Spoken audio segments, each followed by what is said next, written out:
So in this lecture, we'll start, revise a bit, and then end up with vector spaces, abstract definition of vector spaces. So in the previous class, we have introduced, introduced in the previous class,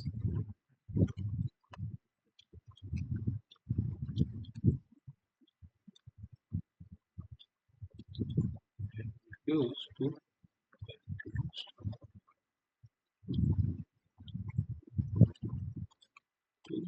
what is a metric. What is a metric?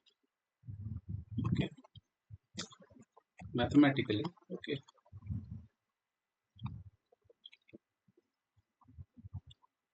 it is a space, it is a set, okay, of elements together with a motion of distance, okay, between its elements. We call them points, okay, okay, and this distance is measured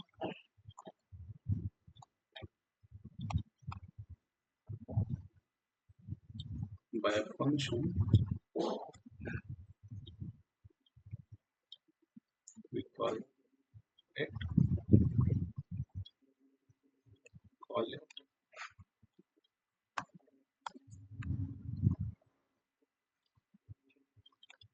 a distance function,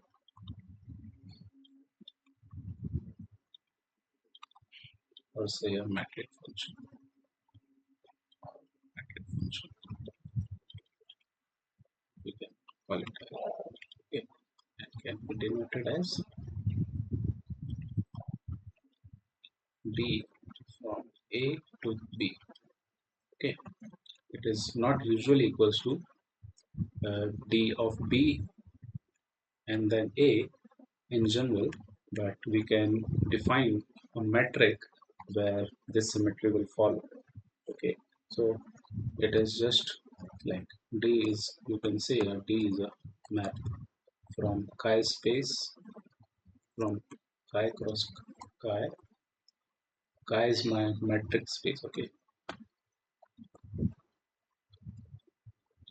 okay, this number, it is this, it is my metric space,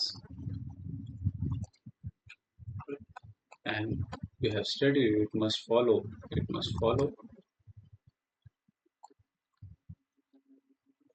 some axioms, okay, or say rules, that are: first, the distance should be from a to a, it should be 0.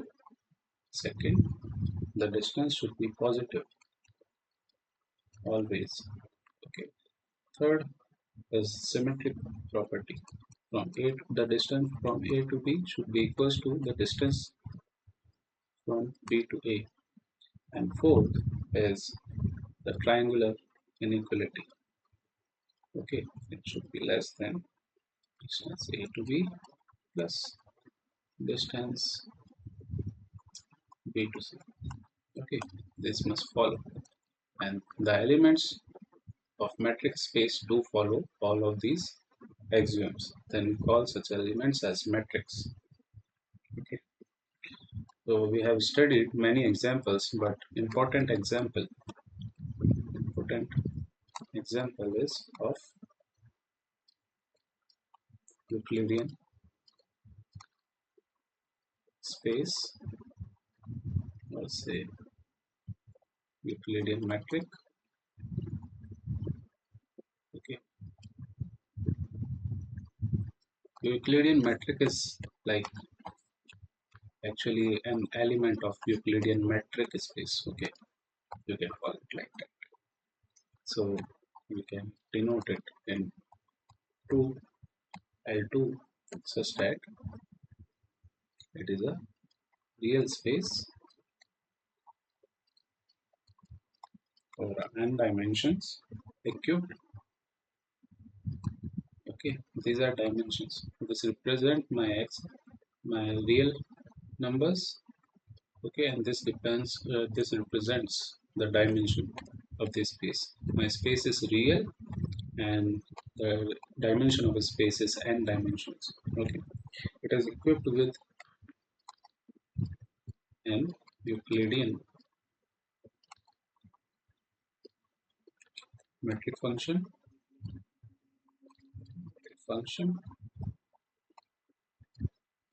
that is a to be defined as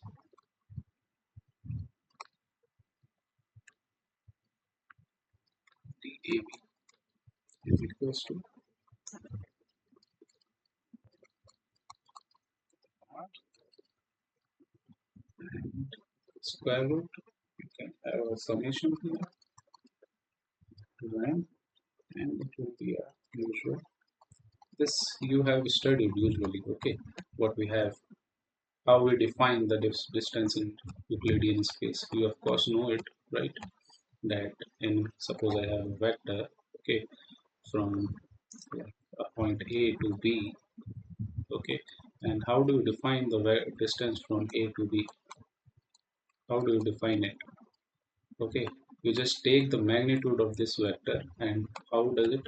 Suppose my AB vector is like A I cap plus B j cap plus C k cap. How do you define uh, from A point to B point? Suppose, okay, I need to be like this. Okay,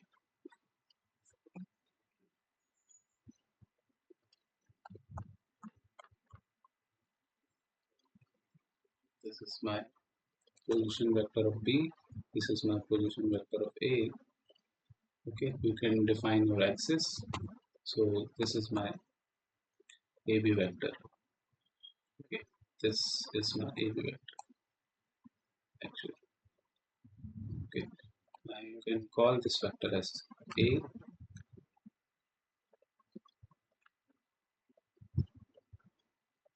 A vector. You can call this above vector as B vector.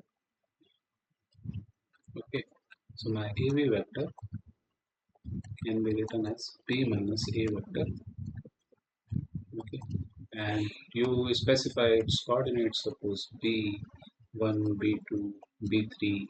Okay, you specify its coordinate as A1, A2, A3, the this point's coordinate and this point's coordinate, and you can write simply AB vector as like B vector, that is B1 I cap plus B2 j cap plus B3 k cap, and minus of it is A1 I cap plus A2 j cap plus A3 k cap. And what will happen? It will just subtract component wise in each direction, that is this.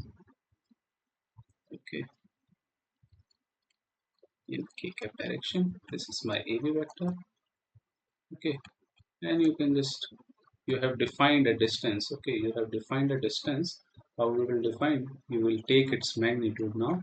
So magnitude will be, the magnitude of AB vector will be, it will be B1 minus B2 to the whole square, B2 minus A2 whole square plus B3 minus A3 to the whole square, and you take its root. Okay, and you can write it simply like this: summation over from 1 to 3. Okay, that's Bi minus Ai. Okay, and this squared. So this is how we do usually in Euclidean space. Okay, in Euclidean space. You have studied these kind of things in your previous classes, right? So that's our usual definition of Euclidean space when we did have like this notion of distance. That's how we define distances from point A to point B. Okay, here you have an origin defined. Okay, now let's come to something more about Euclidean space. Okay, so let's talk more about Euclidean metric. Euclidean metric. Okay, we call such like this DE. Okay, it is a function. DE is a function, metric function. Okay, so the important thing about is like it describes the geometry of flat non-relativistic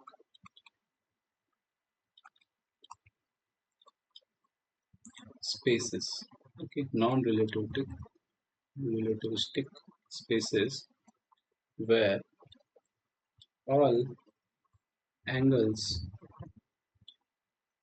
are preserved, okay, and distances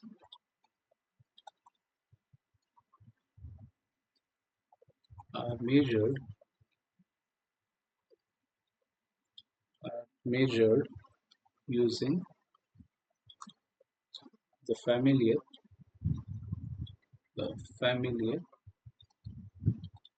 Pythagoras theorem,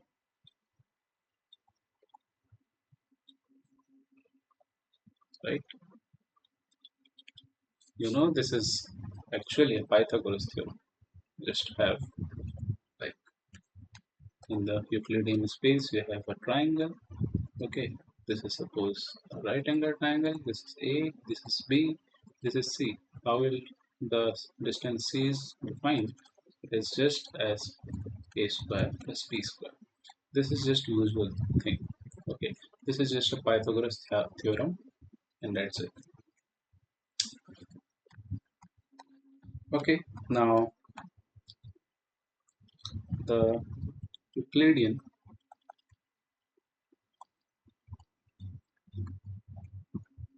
metric in n dimensions. Okay, just this line because I have wrote this above.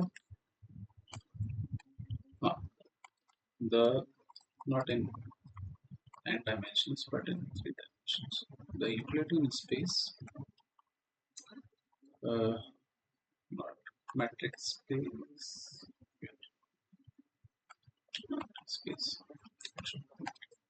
The Euclidean metric in three-dimensional space. In three-dimensional,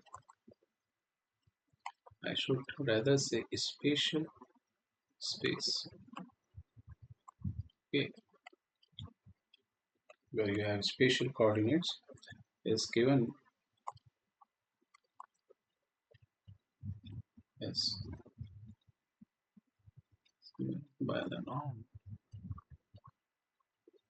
That is, if I have 2 points in spatial space, okay, that is A and B, we can define it like this.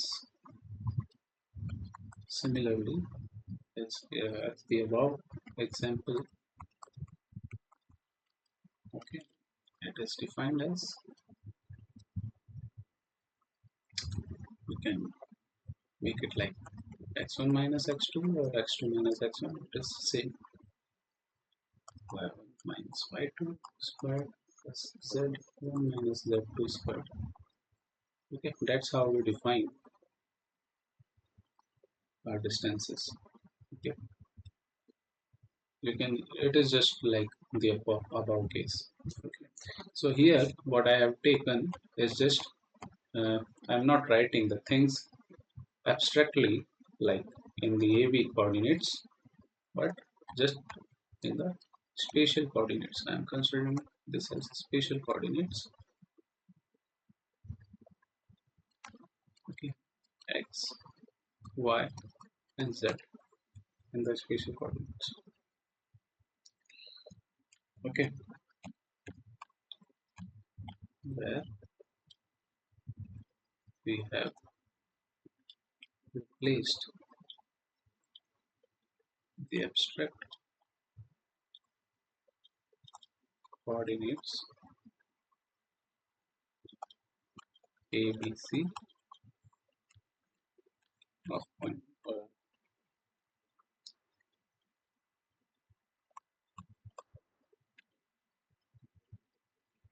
to spatial coordinates.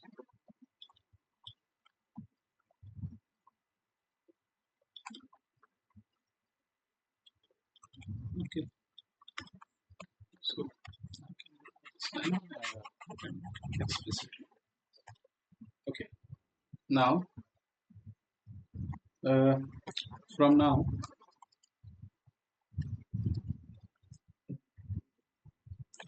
okay, not now. Now let us denote the distance d. The e subscript here denotes to Euclidean. Okay, that this is Euclidean.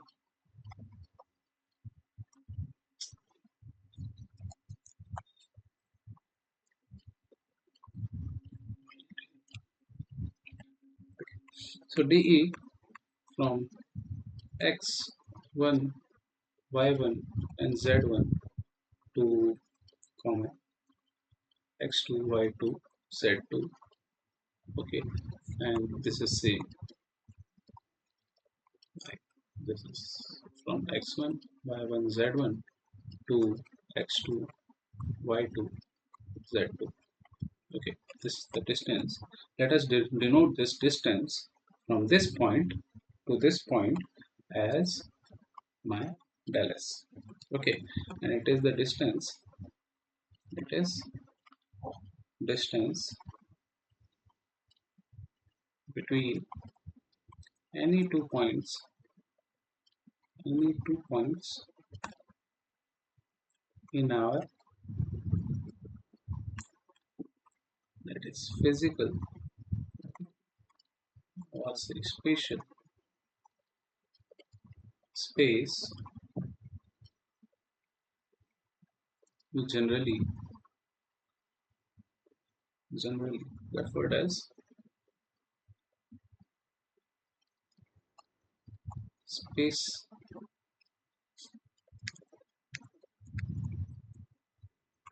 referred as space interval. Okay, this is just because we haven't included time yet, so we can just write it like this is just an space interval in the spatial space.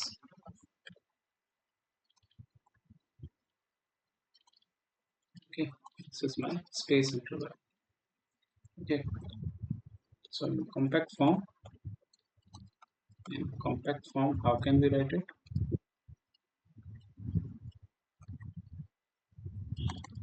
In compact form, we can write it as del s squared equals to del x squared del y squared plus del z squared.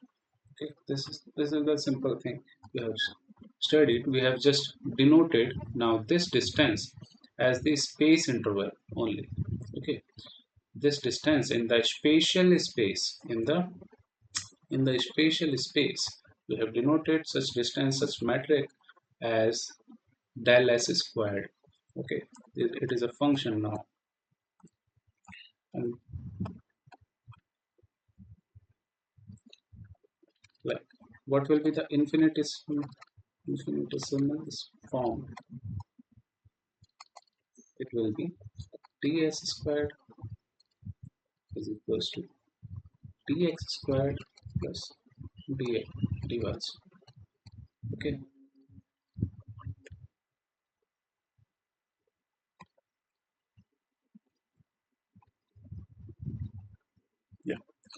Now suppose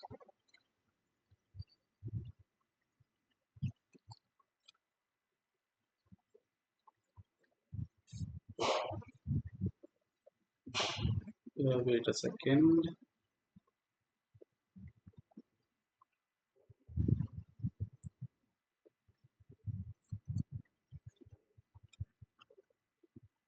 Okay, just go ahead.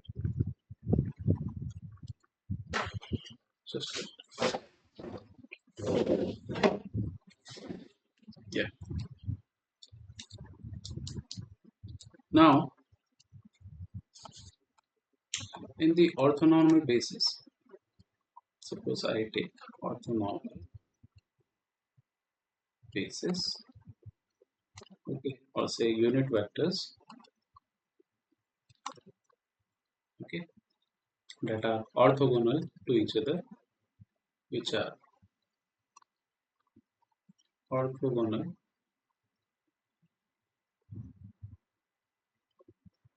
to each other. Okay, what will let's take such basic basis as suppose as this 0 0 2 as 0 1 0 and in third dimension it is 0 0 1. You can check that they are normalized, that means they are unit vector and they are orthogonal to each other. How will you check it? This is my condition of orthogonality. Oh, this should be 1. This is uh, normality of unit magnitude. Okay, and you can check like this. It should be 0. They are orthogonal to each other. Okay, orthogonality just means that they are perpendicular to each other. Okay, in Euclidean space. Now we can define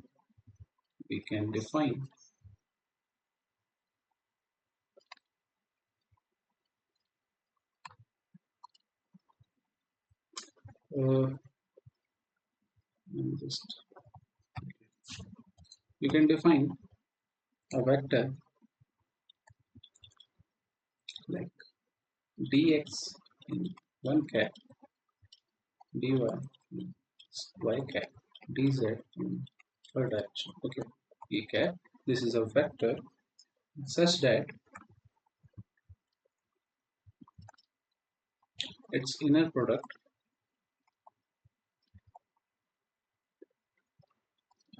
this is actually a scalar product or dot product. Okay, I should write it familiar word, that is dot product. Okay, gives us gives us the square of the norm ds, that is ds squared. So in matrix form,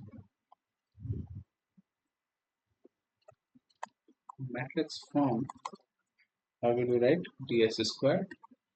That will be dx dy dz and a column vector dx dy and dz. You just multiply them, they are just equal to this, right? But now this is equivalent to adding a additional unit matrix. Okay, that is 1 1 1. I can just add an additional unit matrix. It will not harm my calculations, right?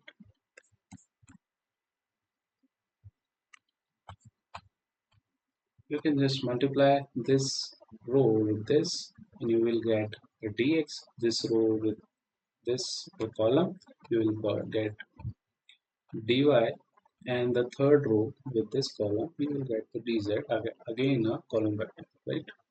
You can just check it by dimension also. This is 2 cross 2. This is sorry, not 2 cross 2. This is 3 cross 3, and this is 3 cross 1, and the resulting matrix should be 3 cross 1 again, right?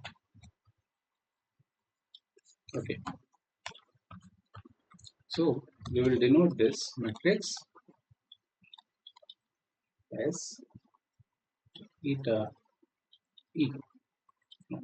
We are defining this as eta e. Okay,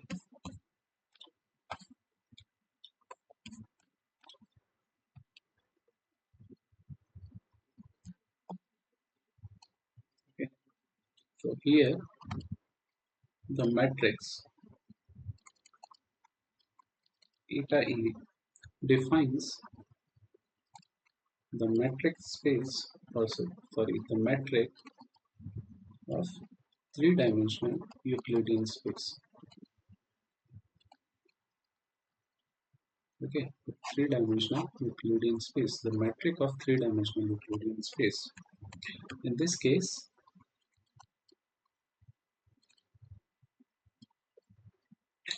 it just turned out to be an identity matrix.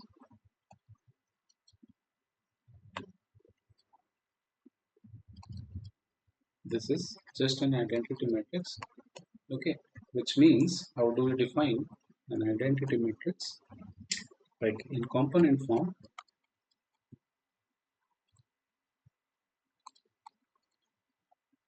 in component form,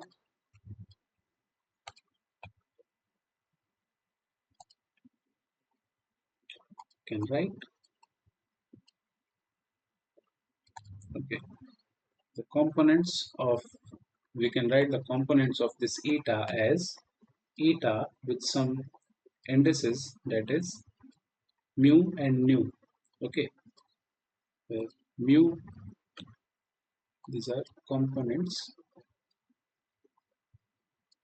of eta matrix, eta Euclidean matrix. Okay, and we are just denoting its component with some indices. Mu and nu are indices running from 1 to 3.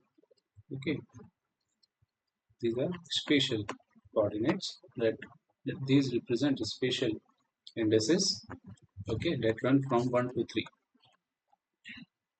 because our space is of 3 dimensions due to, like, uh, 3 dimensions having 3 coordinates, that is x, y, z. So in this case, Euclidean case, this is simply turned out to be delta mu nu. This is delta. Okay, this is also known as Kronecker delta. Okay, Kronecker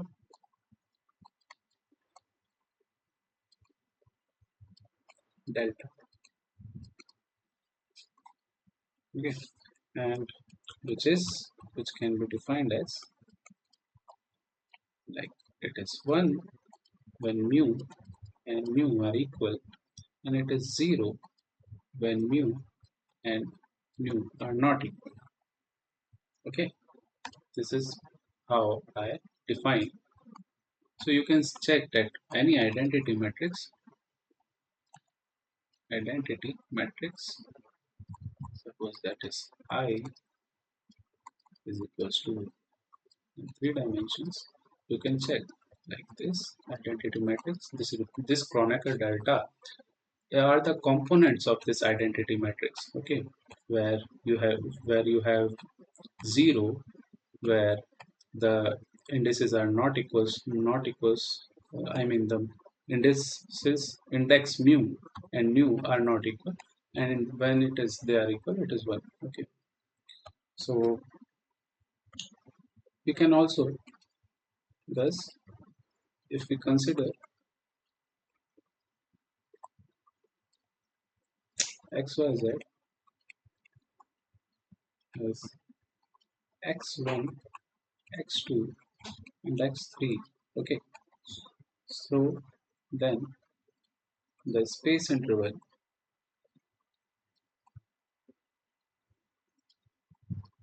that is ds square, is given by, in compact form, ds square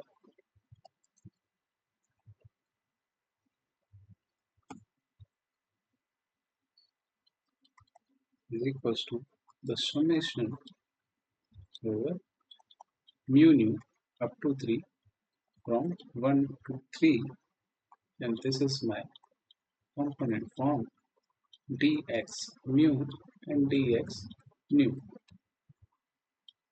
Okay, this is my Euclidean. This is my Euclidean metric.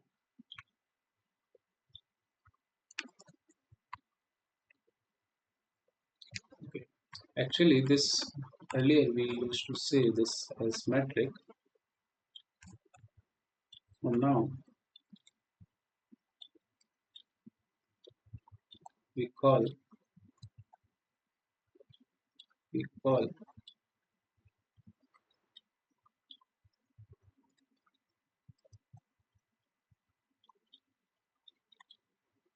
this thing as metric. Okay, this is a metric function. It can be a function of space and time in general. Okay, for now it is just an identity, but it can be in general the function of space and time also. Okay, so it is a metric function explicitly. So remember, now from now remember,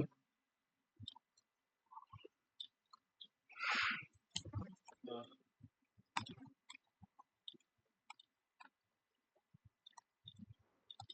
remember metric. When we say metric, okay, you just say metric can change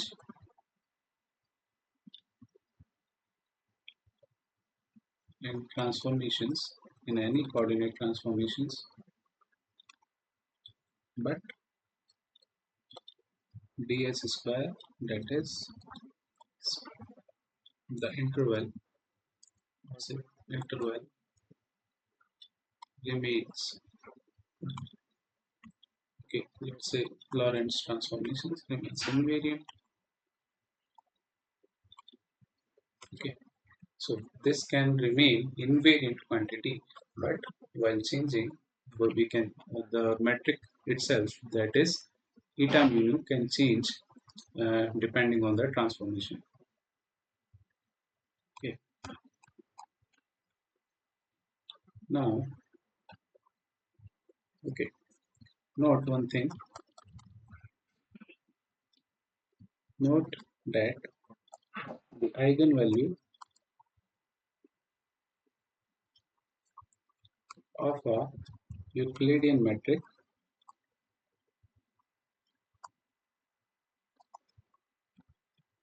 that is this, are positive. Okay, you will find its eigenvalues and these are positive, or say always positive. They are always positive.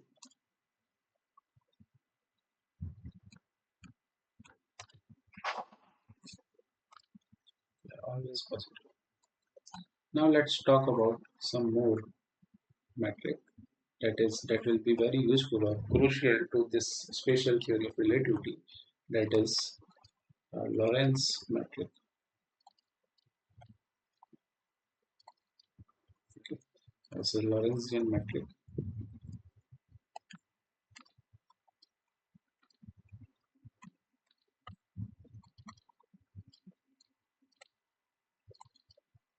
Okay, it is also, you can call this as pseudo Euclidean metric. Okay. Pseudo here means false actually. Okay, but there is nothing false in it, but the physical meaning of pseudo is actually false. But we have defined in mathematics pseudo Euclidean metric as a Lorentzian metric. And how do we define it actually? The Lorentzian metric can be also denoted as DL. Okay. And what is the main thing about it? It is used to describe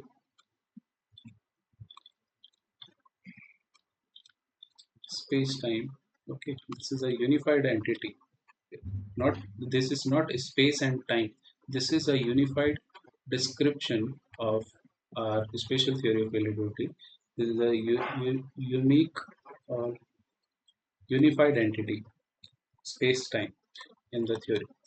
You will learn when you will learn in future that such kind of space-time can be like mathematically in general defined by many folds, but I am not going to introduce that in this course.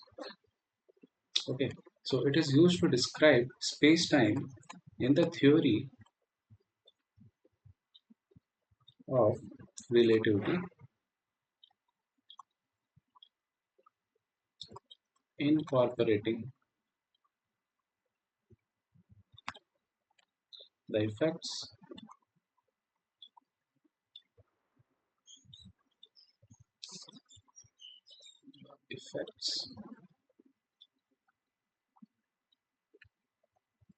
okay, of spatial relativity and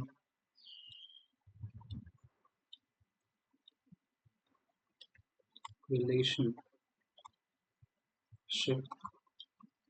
between space and time.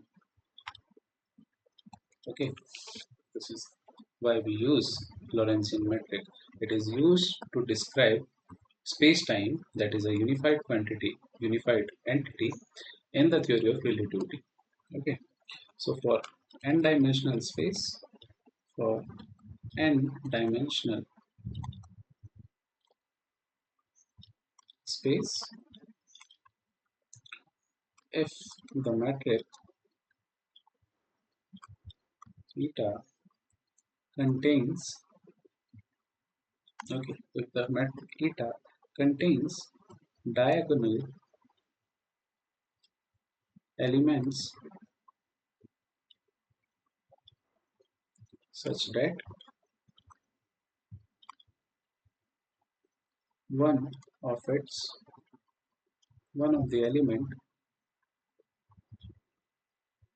is of opposite signature, opposite sign with respect to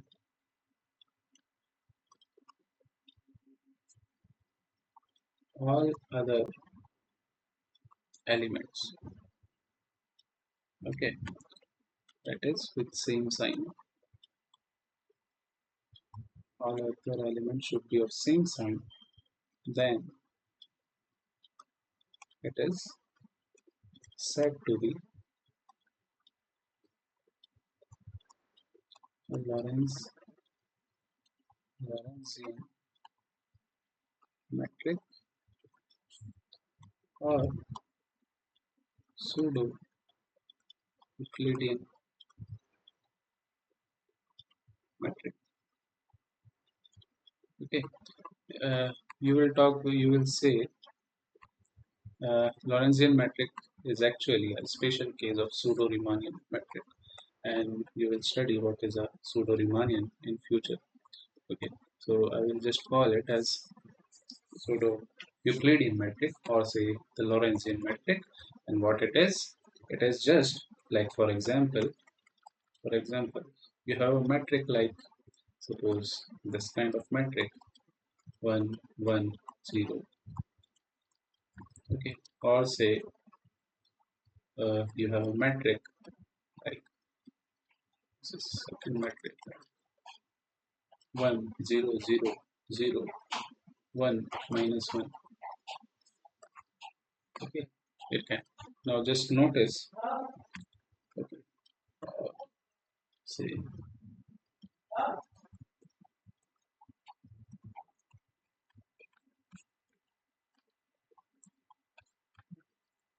or say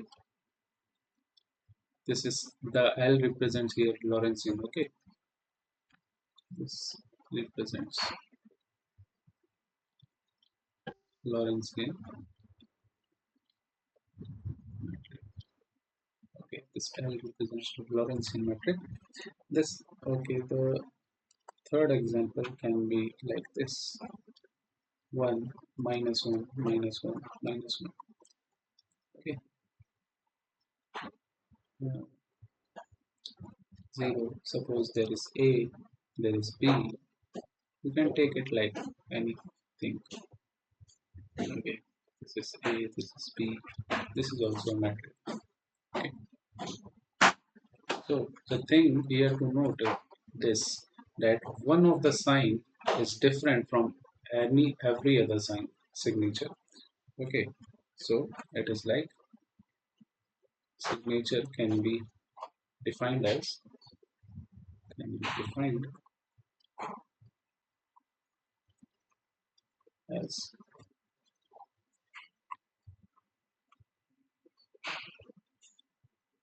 1 and n minus 1.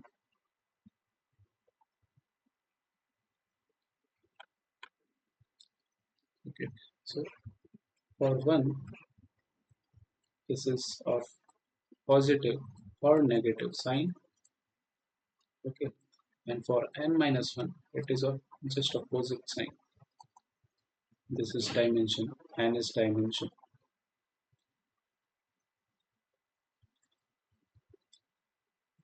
Okay, so my 4D space-time, if I talk about 4D dimensional space-time entity, it can be like written as 1 comma 3 or 3 comma 1. This means, what does this mean? That suppose this is my, sorry, define something.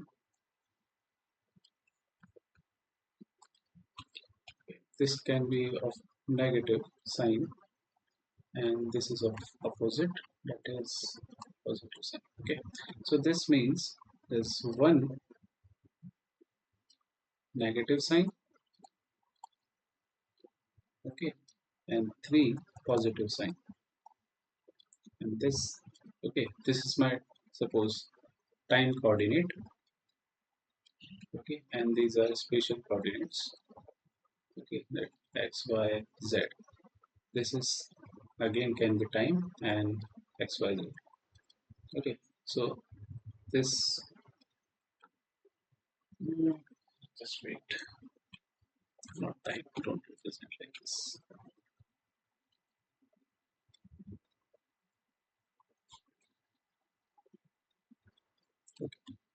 So the first, it just represents that the first coordinate, first thing is negative of negative sign, and the other three are positive. I need to check it again. This is like three positive and one negative. I'm just confused about it. We'll get back to it.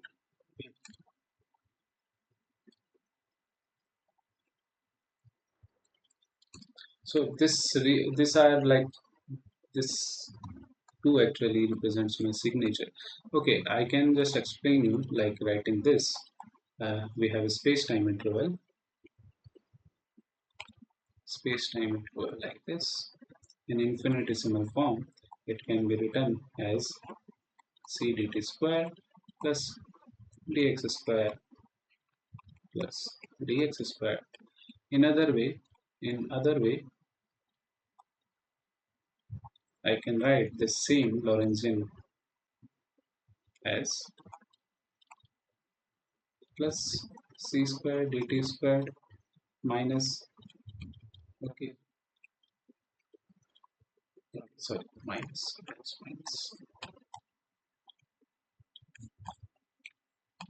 minus minus minus. Okay, we represent this like minus plus plus plus.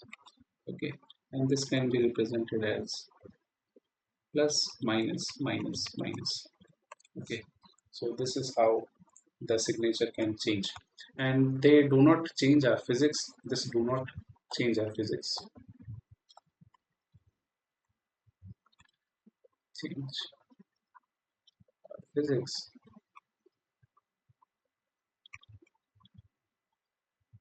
Okay, this do not change our physics. Okay, so in Lorentzian, what I was talking about that in four-dimensional space. Okay, mm, okay, I have already given the example of four-dimensional space, so it's not necessary now. So you can write it like ds squared for, suppose I am taking dx1 squared minus dx2 squared minus dx3 squared minus dx4 squared. Okay, so you can just write it like this, summation for mu and mu from 1, okay, to suppose 4 in 4 dimension, right? It is metric, okay, mu nu, and it should be a Lorentzian because one of the sign is opposite to all other. Okay, remember that if two of the sign are opposite to others, then it will not be called as Lorentzian metric. Only one of the signature should be, only one of the signs should be of opposite signature, opposite sign. Okay, so that's why I'm taking this. Only one sign should be opposite. Then it is called a Lorentzian metric.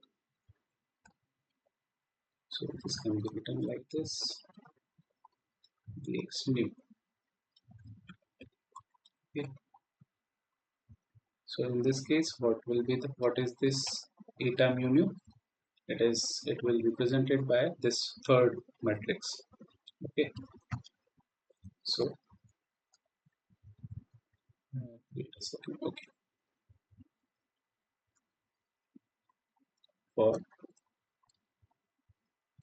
eta mu L is equals to 1 minus 1 0, such that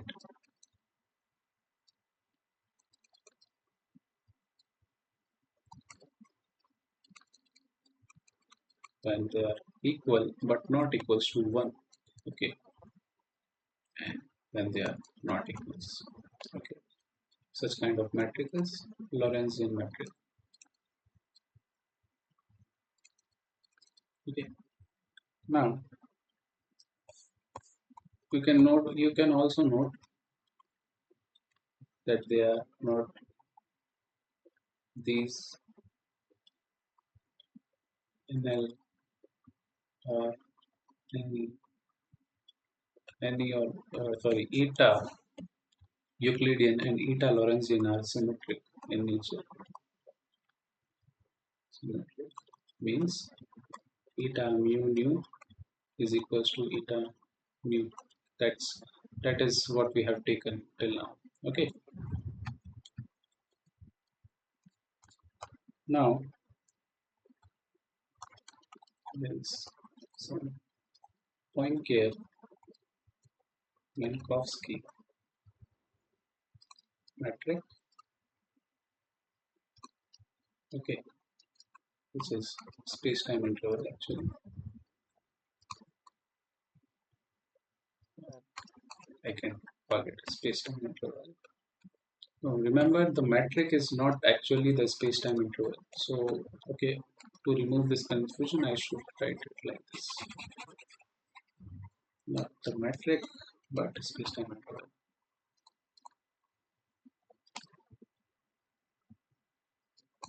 Okay, so if we consider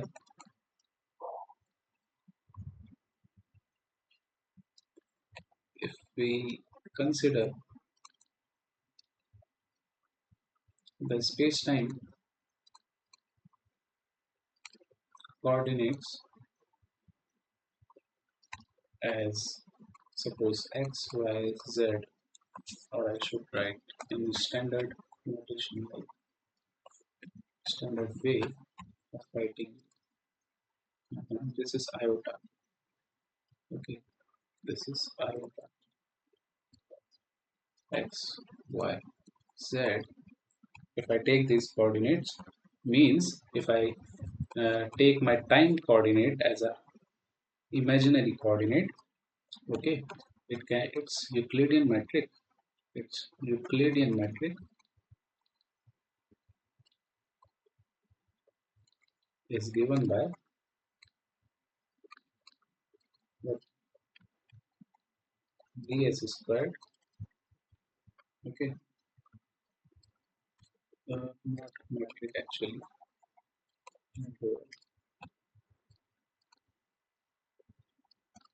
Can be given by dx squared plus dy squared dz squared plus dict squared, because this is my first coordinate, this is my second, this is third, this is my fourth coordinate, or you can just write it like in opposite way. Let me write it like using a convention. Okay, so dict squared plus dz squared, this is my interval, and you see when I do this, okay, wait, this is whole squared. Yeah, yeah. So this is equals to, when you will square it, this will be minus c squared dt squared, okay, plus dx squared plus dy squared plus dz squared. This is my thing, Euclidean. Wait, don't do this because there is nothing special in it. Now you can, other way of writing the same interval, we can also get the same interval. Okay, if we consider, if we consider the coordinates as ct, okay, x, y, z, okay, so it's Lorentzian. Now I should take not Euclidean, Lorentzian interval, okay, is given by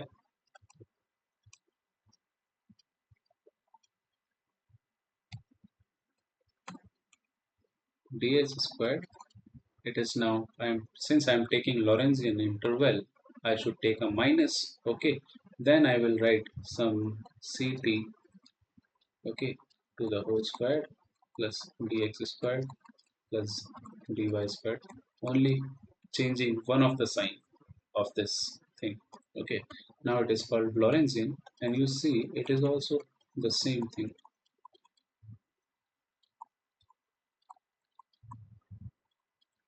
So it is not changing my physics actually. This is my physics.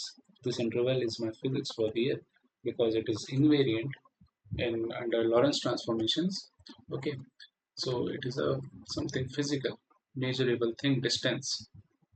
Okay, but there are two different ways to represent. We see,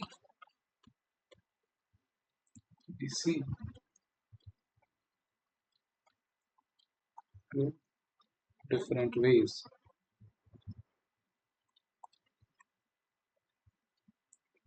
to represent same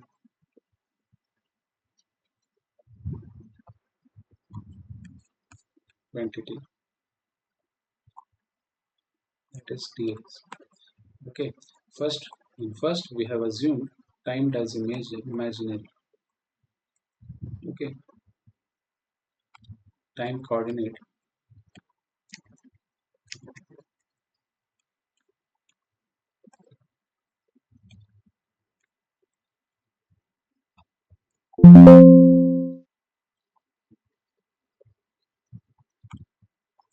as imaginary.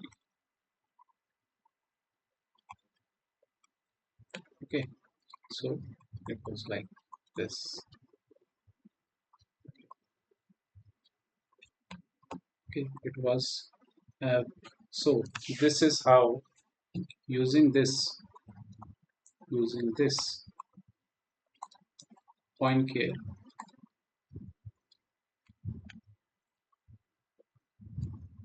showed how can we intuitively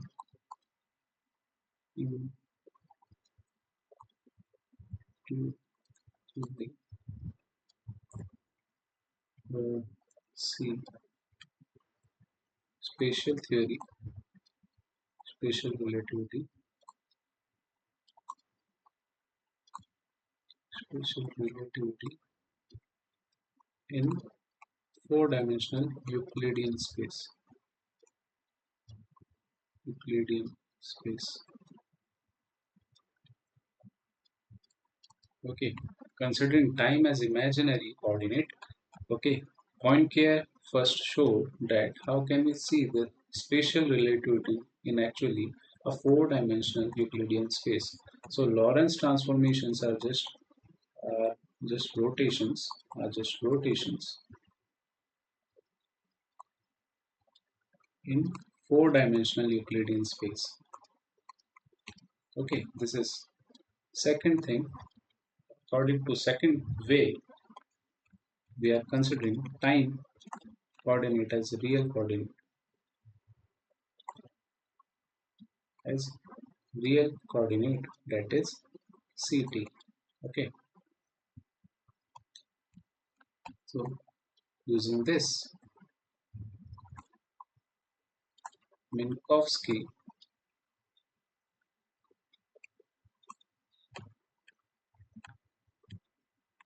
showed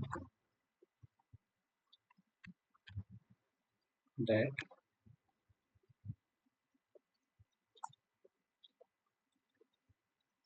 keeping space and time both at equal, putting or say both as real. Okay, both as real spatial relativity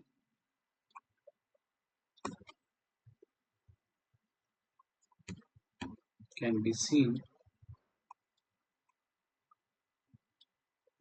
or can be analyzed or formulated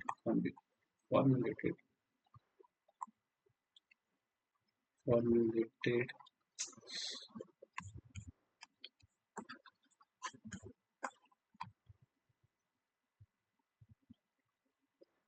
can be formulated in four-dimensional Lorentzian space. And due to this, we actually call it four-dimensional Minkowski space. Okay, so Minkowski space has Lorentzian metric.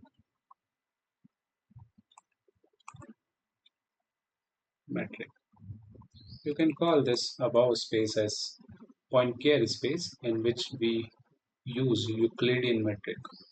Okay, so what is the metric here? So you can say here the metric was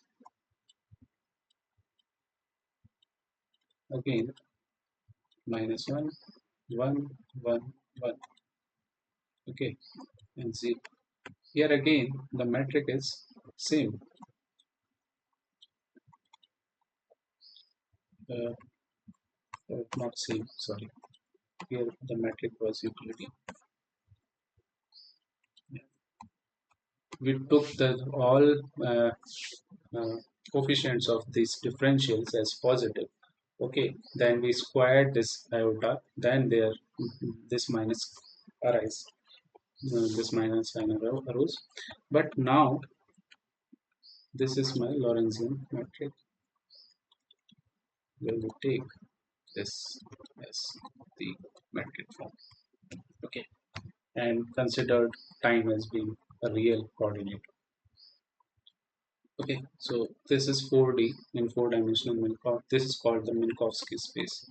Okay, so in modern, so you can use both ways, but we prefer Minkowski space, Minkowski space as fundamental space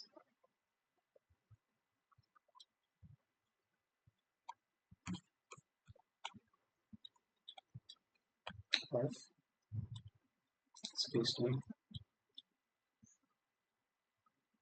Okay, fundamental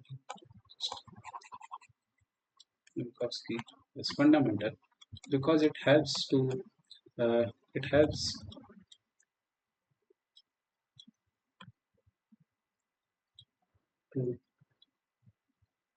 give equal footings to space and time.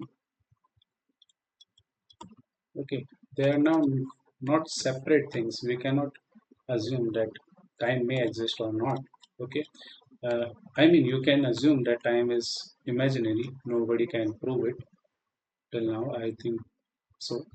Okay, that time is real or imaginary. You can just formulate your special theory of relativity considering time as imaginary or real. But we prefer that, uh, I mean, according to Minkowski, that we can just unify both, give them equal footings, consider both coordinates as real, and that's why we can unify both as space-time.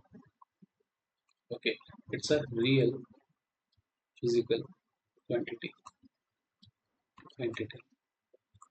Okay, so space-time is a real entity in Minkowski space. In Minkowski space.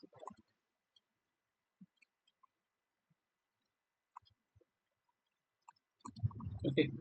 Otherwise, in Poincare space, you can just define it as imaginary, but then the space-time will not be unified. The space and time will not be unified as a real physical thing. Okay. Now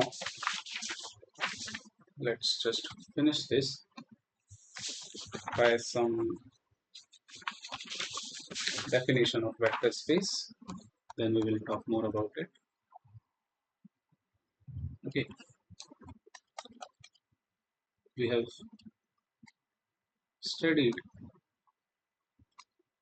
about vectors in primary classes, like vectors do have vectors are equivalent to a magnitude and a direction, right?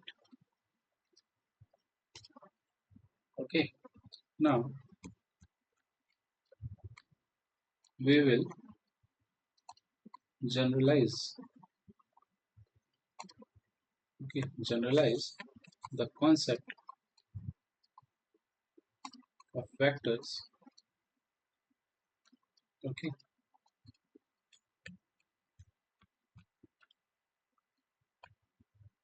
in- okay, we will just generalize the vectors, okay, using some axioms, using some new axioms.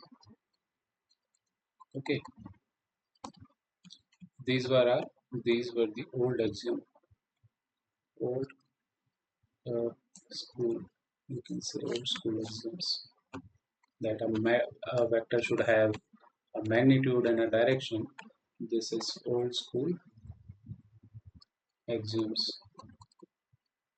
Okay, some we will introduce some more generic.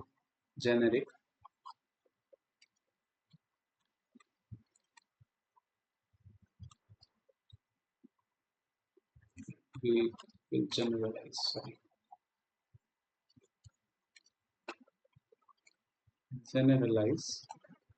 the concept of vectors using mm, some new school axioms. Okay, and what are these axioms? So for this, we need to define what is a vector space. Okay, a vector space is a set V over field F, okay, equipped with a binary operation,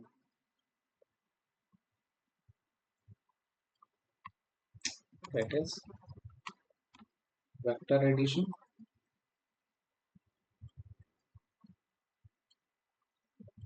Okay, this is vector addition, and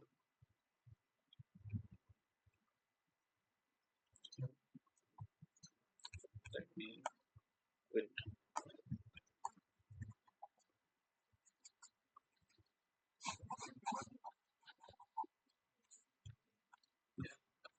The binary operation,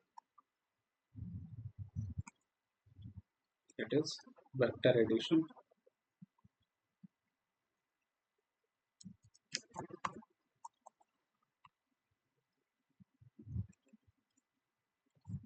And second, a binary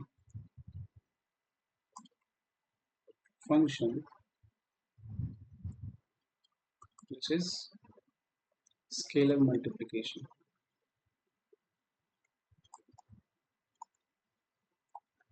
Okay, so you know what is vector addition, adding two vectors. Okay, but a scalar vector multiplication is not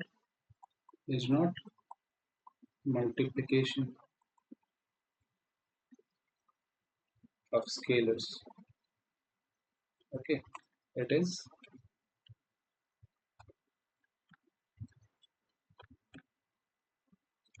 multiplication of scalar and a vector. Okay, that is how we define the scalar multiplication. A vector space is a set V over a field F. Okay, equipped with a binary operation, that is vector addition, and a binary function, that is a scalar multiplication. Okay, where elements of V abstractly written can be abstractly written uh, as alpha. Okay, this was first introduced by Dirac. Okay, so we are just using it in Q. Okay, so I'm using this abstract notation of vectors now, not usual vectors. Okay, but this kind of vectors. This is more abstract definition, so I will use some abstract notation, and this was just introducing that it should have a magnitude and a direction kind of thing, but now I am denoting my vector as by this notation. Okay, So where elements of V, okay, are called as vectors, okay, are called as vectors, and elements of field F, say A, comma B, comma C, are scalars. Okay, so the elements of vector space are V. The elements of vector space are vectors, and elements of field are called scalars. So, such that they follow certain axioms. Okay, certain axioms. And what are these axioms? New school axioms are closure under vector addition. Okay, that is, if alpha and beta belongs to my vector space, okay, these are two vectors belonging to this vector space, this will imply that this will also, their addition, vector addition, will also belong to this vector space.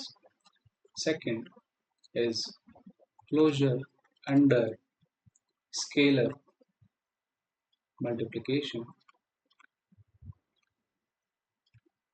Okay, that is, if A belongs to my field F, okay, and this vector belongs to this vector space, this will imply that A multiplied by vector should also belongs to vector space. This is my closure under scalar multiplication. So this is my scalar multiplication. It is not a multiplication of scalars, but a multiplication of scalar and a vector. Third, it is commutativity under vector addition.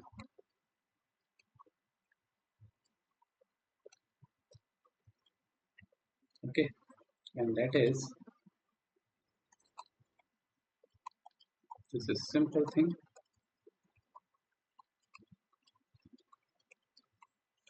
Okay, fourth is associativity.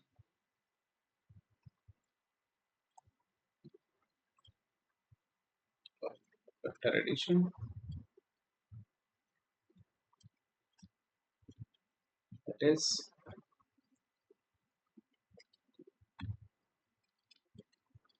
this plus this. You can add these first and then adding a third vector. Okay, is equals to, first you add last ones and then the first one. Okay, fifth is associativity of scalar multiplication.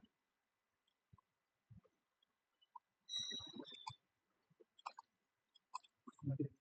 If I'm writing this, I should also write this.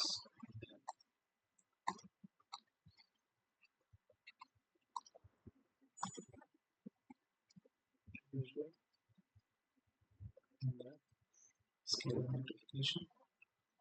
And the associativity of scalar multiplication, you know it should be equals to multiply this.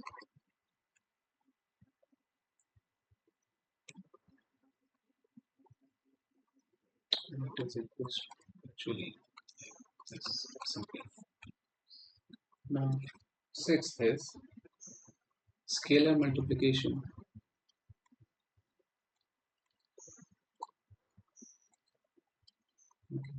is distributive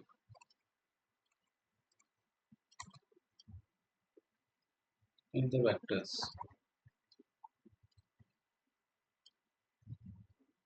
Okay, that is A beta is equals to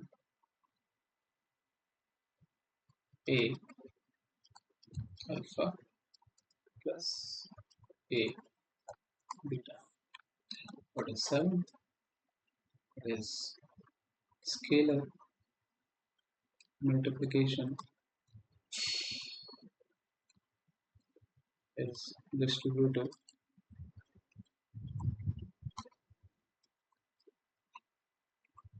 in scalars. Okay, and what it is A plus B is equals to A alpha plus B alpha. Okay, what is it?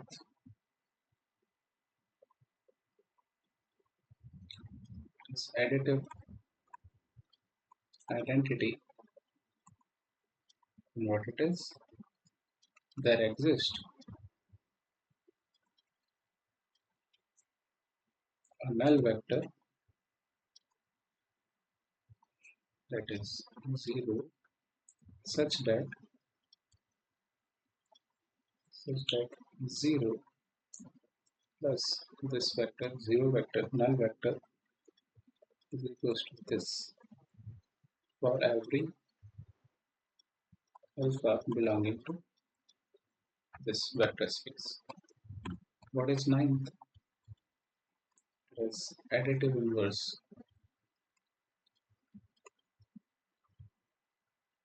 Okay, so this means there exists uh, an inverse vector that is this one such that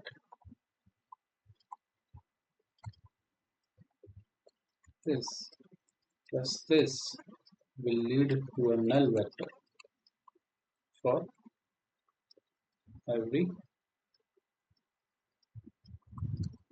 Okay. And the tenth, the last one, is multiplicative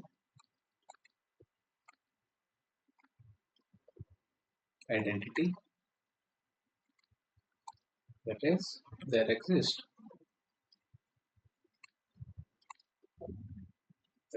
a scalar, okay, one belonging to field f, okay, such that one multiplied by this is equals to this. Again, for every belonging to field. Okay, so I have defined all the axioms, and yeah, you can say what I have not defined, like what is a field. A field f is a set uh, okay, of elements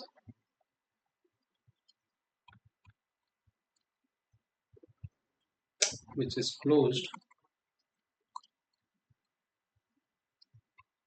under addition, subtraction, subtraction, subtraction. Is subtraction, right?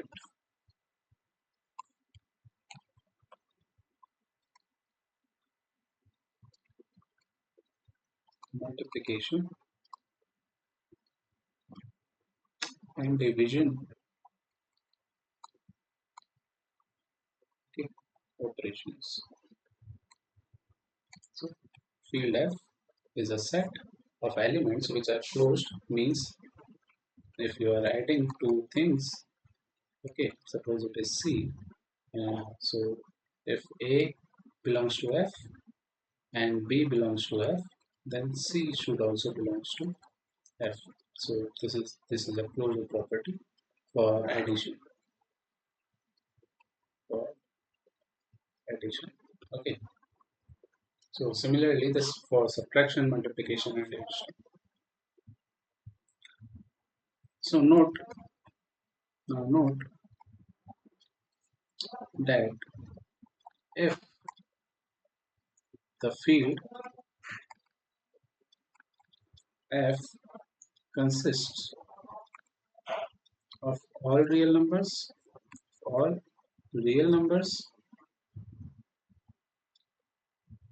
okay, we have a real vector space. Okay, if my field is consisting of all real numbers, then we have a real vector space. And if it is, I mean, consisting of complex numbers, okay, then it will lead to complex vector space. Okay, so so the choice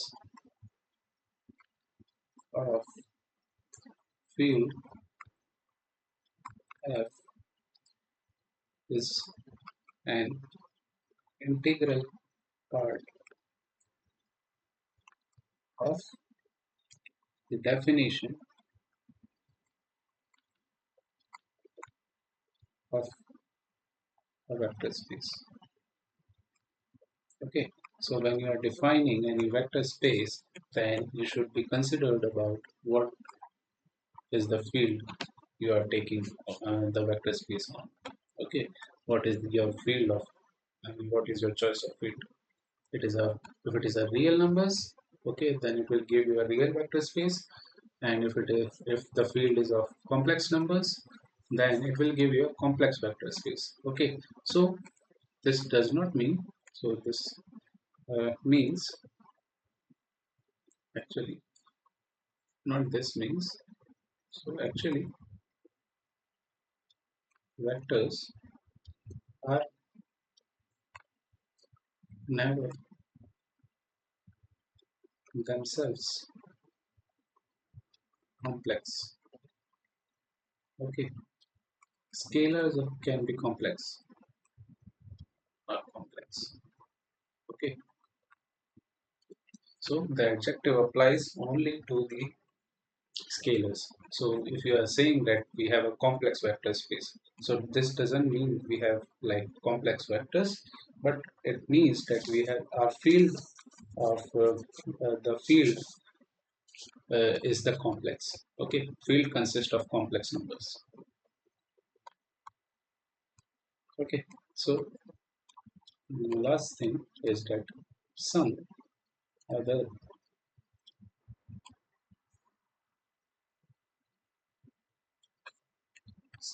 important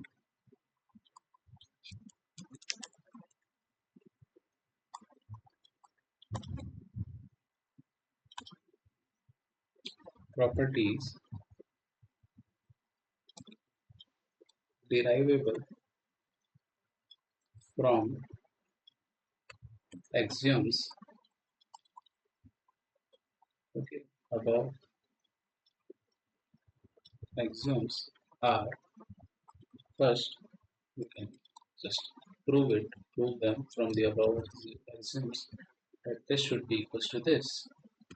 Fourth is 0 multiplied by 0, such that 0 is existing in the field, okay, is unique. Okay, it is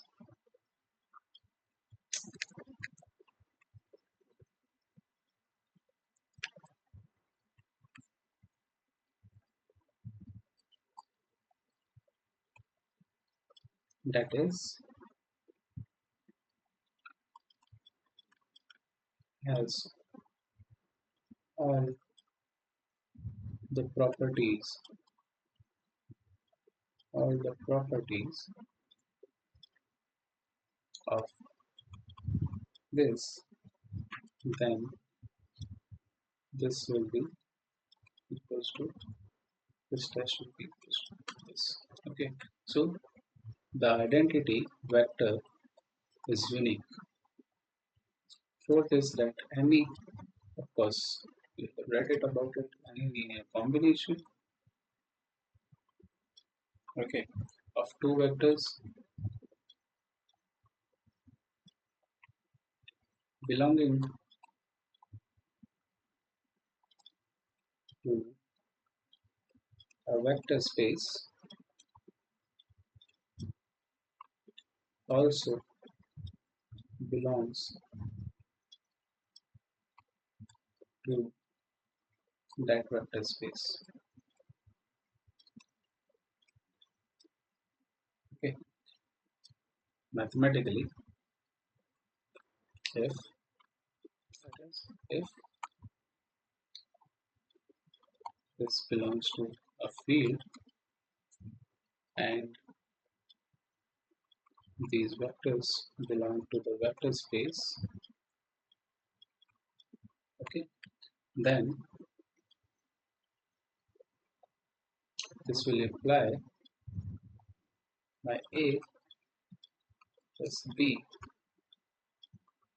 will also belong to.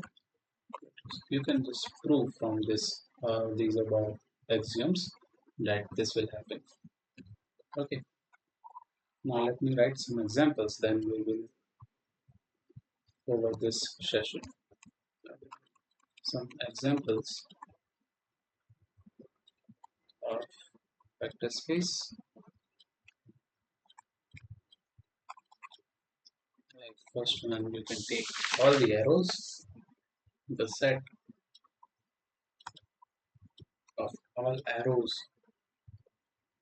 You can just prove that the set of all arrows will qualify as a vector space. That's why we use actually arrows to represent any vector. Okay, in primary school, we used arrows to represent any vector. A vector is just an element of vector space, and these arrows, okay, these arrows do qualify all the axioms above. Okay, you can just check it above, check it. That's why we generally in primary school use this. Okay, we have just generalized the notion of vectors. How? You see, there is an uh, like counter example can be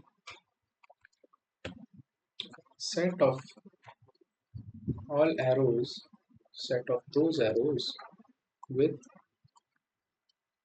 positive z component. Okay, this is my example. If I take a certain arrows, only those arrows, okay, set of only those arrows that have a positive z component, will they make a vector space? No. So they do not form, they do not form a vector space.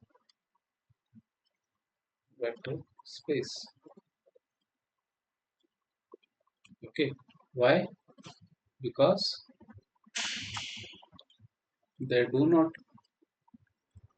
exist, there do not exist any inverse of it. Okay, there do not any exist any inverse of it. So this do not follows the axioms of vector space. So we cannot call such arrows with positive z components. If I have defined such an example, if I have defined such arrows, okay, with only a positive component, they will not form a vector space, and we will not call them as vectors. Okay, so when you have defined like set of all the arrows without any constraints on it, then we can call them such arrows as vectors. But in this case, if this is my set, if this is my set, then the elements will not be considered as vectors. Okay. Second example is like of Euclidean space. Euclidean space. is in n dimensions. Okay, such as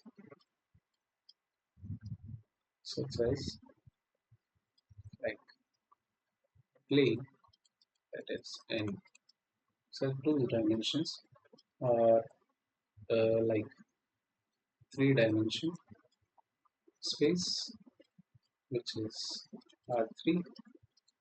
Okay. Also, if I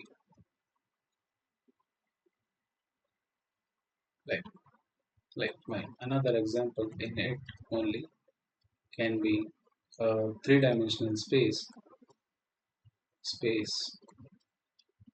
R3 with a constant like Euclidean metric. Okay, and second can be three-dimensional same space with Lorentzian metric. Okay, you can define many examples like it. Okay, this is of Euclidean space only. And third can be Minkowski space. Minkowski space. Okay. We usually define it like three. Uh, I mean, in four dimensions, you can define it like 1, 3 in four dimensions, where this comma denotes Lorentzian metric.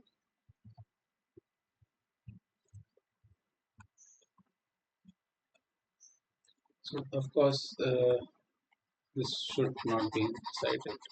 Let's leave it. Okay, this will not be Euclidean then. Yeah. So, in this, you have Lorentzian metric.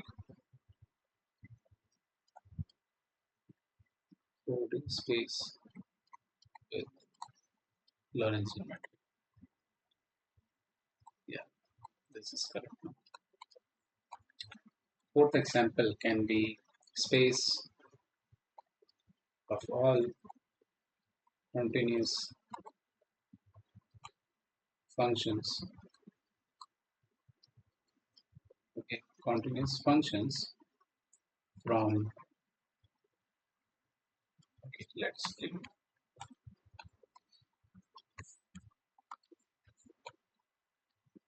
from R to R.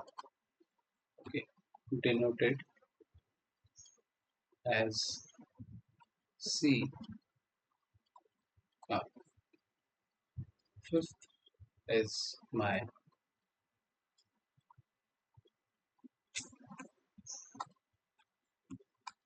just wait a few minutes. I will end this session. This is n cross m, the set of n cross m real matrices. Okay.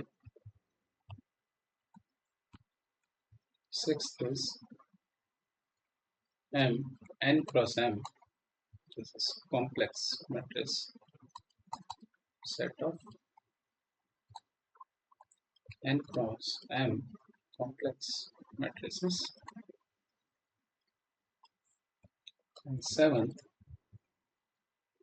and again this is a complex. This can be defined as set of n cross n complex matrices.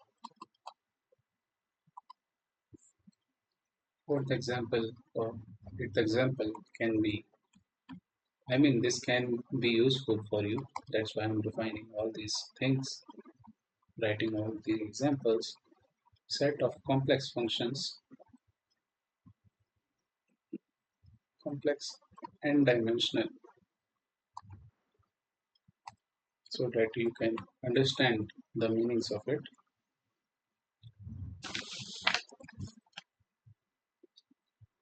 Column, n dimensional columns, matrix. Okay, these are matrices, column matrices. Ninth can be T. This means the set of polynomials, that is a plus a1t plus a t squared plus till a n minus 1 t n minus 1 in t of degrees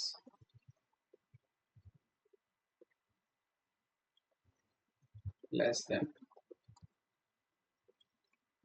n with real or say the complex coefficients. Okay, so the polynomials can also be can form a vector space. So these are vectors. Okay, these are not just polynomials, but abstractly these are vectors because they follow all the axioms. Okay, then can be the set of all integrable functions. Okay, forms a vector space. Okay, 11th, the solutions of a homogeneous linear differential equations form a vector space. Okay, so yes, again you can continue it. There are many examples. Okay, so we have just seen today. So we have just seen today. So what kind of metrics are we have? We have a Euclidean metric and a Lorentzian metric. Okay, and they just defines how these are just coefficients of these differentials. Okay, we call such matrix, and matrix can change according to the reference frames. Okay, uh, sorry, the metric can change in the transformations. Yeah, but the overall uh, interval will not change. Okay, and you can just describe your whole spatial theory of relativity formulation, assuming that time can be imaginary or time can be real, and it will lead to same things, but then you have to consider different metrics for it. Okay, so we will actually I mean, in the modern scientific way, in the modern language, we always use Lorentzian metric to define an this space-time interval, because this gives space and time equal footings, that is considering space and time both as real quantities, measurable quantities. Okay, so it makes our life easy. So, and also unify the notion of space and time into a one unique entity, that is space-time. Okay, then we have just defined a vector space that with these two operations or function, these two things, that is vector addition and scalar multiplication, we can define some new school axioms. Okay, so previously what we have studied about vectors is that they only contains magnitude and a direction, but now you can see not just things, not just those things, but we have more axioms now. Okay, to define a vector, because we need them in generalizing our theoretical theoretical models. Okay, so that is the thing. If you have any question, you can just ask me in the comment section or in the WhatsApp group or anywhere you find my email or whatever. Thank you.